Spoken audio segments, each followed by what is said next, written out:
ముఖ్యమైనది.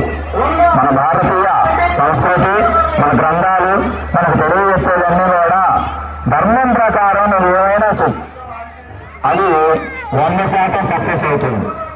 ధర్మం అనేది ప్రధానం. ఇప్పుడు ఉదాహరణకి మీకందరికి అర్థం అవ్వాలంటే ఒక ముక్కలో చెప్పచ్చు. మనం తిరునాళ్ళు చేసుకుంటాం. తిరునాళ్ళలో అందరూ ఎవరికి నచ్చిన బ్యాండ్లో చక్కగా కట్టుకోవచ్చు. ఆడేమైనా ఆక్షేపం లేదు, ఎందుకంటే మనకి ఎప్పటి నుంచో వస్తుంది.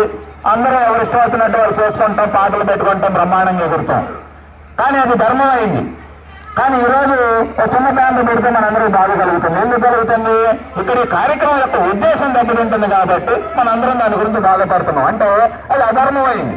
ఇప్పుడు అదే బ్యాండ్ తిన్నాల్లో పెడితే ఎందుకని అది గొప్పగా అందరూ చూసుకొని మురిసిపోయాను, అదే బ్యాండ్ ఇక్కడ పెడితే ఎందుకు బాధ కలుగుతుంది అంటే ఇక్కడ ఈ కార్యక్రమం యొక్క ఉద్దేశం ఏమిటి, ఈ కార్యక్రమం 14 ఏళ్ళుగా కొనసాగడానికి కారణం ఏమిటి, ఈ కార్యక్రమాన్ని జనం ఎందుకు దీన్ని ఆదరిస్తా ఉన్నారు, ఎందుకని మేము అనేక గ్రామాల్లో ప్రవచనాల్లో కూడా మన గ్రామం గురించి, కార్యక్రమాల గురించి, ఐక్యత గురించి, ఈ యొక్క సమారాధన గురించి మనం గొప్పగా చెప్పుకోగలుగుతున్నాం అంటే ధర్మం ప్రకారం అనేది చేయాలని చెప్పి మనం శాస్త్రాలను తెలియజేస్తా ఉన్నాం.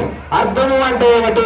ధనము, భూమి, బంగారం నువ్వు ఏదైనా సంపాది, కానీ ధర్మం ప్రకారం ధర్మం ముందు పెట్టుకున్న సంపాదివయా అని చెబుతాను. ధర్మం ప్రకారం సంపాదించామనుకోండి అది ఎన్నాళ్ళైనా చిరస్థాయిగా నిలిచి ఉంటుంది. అధర్మం ప్రకారం వచ్చిందనుకోండి సబూదు అది ఏదో వచ్చింది లేదా వచ్చిందా అని పోయిందని చెప్పి మనం అక్కడక్కడ లోకంలో వింటా ఉంటాం. అందుకాటి ధర్మం అనేది ప్రధానమైంది. కామం అంటే ఏమిటి? కోరికలు. కామం అంటే మరి కోరిక అనేది అది అదుపులో ఉండాలి. కోరిక అనేది ధర్మబద్ధంగా ఉండాలి. ధర్మం ప్రకారం నువ్వు ఏ కోరికలైనా చేసుకో, తప్పేం లేదు. కానీ ధర్మం తప్పితే అది ప్రతి కోరిక కూడా తప్పుదారి పోతుంది, అది దుఃఖానికి దూరం అవుతుంది. అట్లా అందరూ కూడా వేరు చేసే విధంగా ఉంటుంది. అలాగే ధర్మం అనేది ధర్మం ప్రకారమే నువ్వు కామాన్ని తీర్చుకోవాలయా.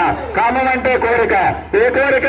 అరిషడ్వర్గాలు ఉన్నాయి. కామ, క్రోధ, లోభ, మద, మత్సర్యాలు. ఏమిటి అరిషడ్వర్గాలు? ఎక్కడున్నాయి? ప్రతి మనిషిలో ఉన్నాయి. ఈ యొక్క అరిషడ్వర్గాలు కామం అనేది మితిమీరిన కోరిక. కామం తీరకపోతే అది క్రోధంగా మారుతుంది. క్రోధం తీరితే అది మోహంగా మారుతుంది. మోహం తర్వాత లోభం తర్వాత మదం అంటే నాకు లెక్కలేదు, తిరగలేదు అనేటువంటి భావన. మత్సర్యం అంటే ఇతరులకున్నదనేటువంటి అసూయ భావన. ఇలాంటి అరిషడ్వర్గాలు ప్రతి మనిషిలో ఉన్నాయి. ఆ మనిషి గుర్తించాలి. అతను గుర్తించి కామాన్ని ఇంద్రియ జీవితంతో నీవు దాన్ని అదుపులో పెట్టుకొని నువ్వు దాన్ని చక్కగా జీవించి దాన్ని ఎప్పుడు ఎలా వాడుకోవాలో అలా వాడుకున్నటువంటి కామాన్ని మనం ధర్మం ప్రకారం చేసుకోమని చెప్తుంది. అలాగే మోక్ష జ్ఞానం. మోక్షం అనేది ప్రపంచంలో ఎవరికీ తెలియనటువంటి రహస్యం. భారతీయ గురుతత్వం దాన్ని కనిపెట్టింది. కారణం ఏమిటి? మోక్షం అంటే దైవ జ్ఞానం పొందడం. మానవుడు సాక్షాత్ దైవమేనని చెప్పి మన శాస్త్రాలు చెబుతున్నాయి. శివోహం అంటే ఆ శివుడే నేనై ఉన్నాను. సోహం ఈ లోపల ఉన్నటువంటి ఆత్మ, విశ్వంలో ఉన్నటువంటి పరమాత్మ ఒక్కటేనని చెప్పి సోహం అంటుంది. తత్వమసి. తత్వం అంటే లోపల తత్వం అంటే త్వం అంటే అది నేనే అంతటై ఉన్నానని చెబుతుంది. ఇట్లా మనకు వేదం దగ్గర నుంచి, ఉపనిషత్తుల దగ్గర నుంచి అనేక రకమైనటువంటి అన్నీ కూడా మనకు తెలియజేస్తా ఉన్నాయి. అట్లాంటి దైవ జ్ఞానం నీవే ఏమీ కాని నేను నుంచి అన్ని అయిన నేను దాకా నీవు చేరాలయ్యా. అలా చేరగలిగితే మోక్ష జ్ఞానం. అలా ఉండటమే నిత్య జీవనముక్తమై ఉండాలి. నువ్వు ఏం చేసినా కూడా దాని పామరాకు మీద నీటి పెట్టంటాము నీటిగా ఏ పాపమును చిక్కుపడకుండా నువ్వు జీవించాలని చెప్పి మనకు మా భగవద్గీత తెలియజేస్తా ఉన్నది. అట్లా కాకుండా అలా చేసినట్లయితే నీకు ఎట్టి కర్తృత్వ భావన లేకపోతే నీవు 100 మందిని సంహరించినా కూడా అది నీకు అంటదని మనకు తెలియజేస్తా ఉన్నది భగవద్గీత. అందుకే కృష్ణుడు పుట్టిన దగ్గర నుంచి 1,00,000 మంది సంహారం జరిగింది. అయినా ఆయన నాకేం సంబంధం లేదన్నాడు. 8 మంది భార్యను చేసుకున్నాడు. అయినా నేను అస్కల్త బ్రహ్మచారిని అన్నాడు. అది ఎట్లా సాధ్యమైంది అంటే మనకు ఒక కీలకమైనటువంటి అక్కడ ఒక కిట్టుకున్నది. అది మనం తెలుసుకోగలిగితే మనకు చెప్పేటువంటిది మనం సాధించగలం. అందుకే మహాత్ములు ప్రపంచం మొత్తం కూడా అర్ధకామాల వైపు విడుదల చేస్తా ఉన్నది. అంటే ధనము సంపాదించడం, కోరికలు తీర్చుకోవటం ఇదే ప్రపంచం మొత్తానికి తెలిసినటువంటి విద్య. కానీ భారతీయ ఋషులు మనకు కనిపెట్టి మనకు అందించగలది ఏమిటంటే ధర్మమే మోక్షం. అందుకనే ధర్మ అర్ధకామాలలో ధర్మ మోక్షాలని ముందు వెనక పెట్టారు. అందుకే శత్రువుల పురుషార్థాలు అని. ఈ యొక్క శత్రువుల పురుషార్థాలని మానవుడు చక్కగా అర్థం చేసుకొని అది మనకు రామాయణం అందజేస్తుంది. మరి రామాయణం 8,80,000 సంవత్సరాల క్రితం మనకు రాముడు ఉద్భవించాడు. రాముడు పరిపూర్ణ మానవావతారంతో వచ్చిండు. మానవులందరూ ఎట్లా జీవించాలి అంతకుముందు అనేక రకాలుగా ఉన్నది. కానీ పూర్ణ మానవుడుగా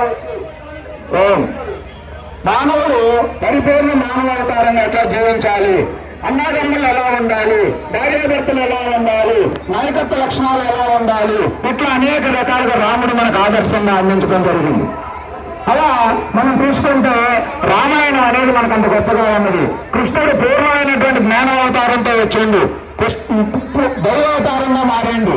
అట్లాంటి పూర్ణ జ్ఞానం ప్రతి మానవుడు పొందొచ్చని చెప్పి మనకు రామాయణం భారతం మనకు తెలియజేస్తా ఉన్నాయి. అట్లాంటి జ్ఞానాన్ని మనం పొందాలంటే మనకి రామాయణం భారతం రాముడు కృష్ణుడు అనే ఆదర్శాన్ని మనం పట్టుకోవాలి. ఇట్లా మనం చూసుకోవటంలో రామాయణం మనకు చక్కగా అనేక రకమైన విషయాల్ని ఏమి చేయాలో ఏమి చేయకూడదో అవన్నీ కూడా మనకు తెలియజేస్తా ఉన్నది.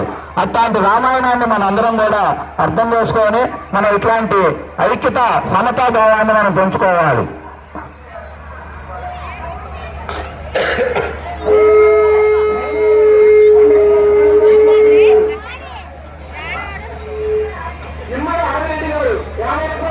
సమర్పించారు.